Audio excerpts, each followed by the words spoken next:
গানের মতোই অনেকটা নিজেদের আড়ালেই রেখেছিলেন এই দুই নেত্রী। লাল টেলিফোনে একবার কথা হলেও এরপর আর কখনোই হয়নি ভাব বিনিময়।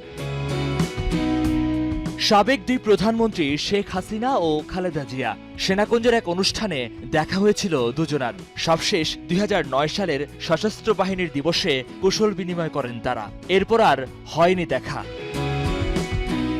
এবার এক যুগ পর সেনাকুঞ্জে খালেদা জিয়া স্বভাবসুলভ হাসিতে বেশ উদ্দীপ্ত দেখা গেছে তাকে।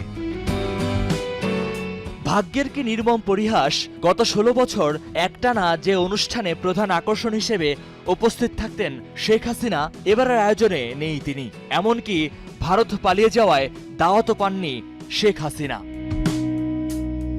অনেক বছর পেরিয়ে এবার দাওয়াত পেয়েছেন বিএনপির সিনিয়র নেতারাও। খালেদা জিয়াকে পেয়ে অন্যরকম আমেজ তাদের মাঝে।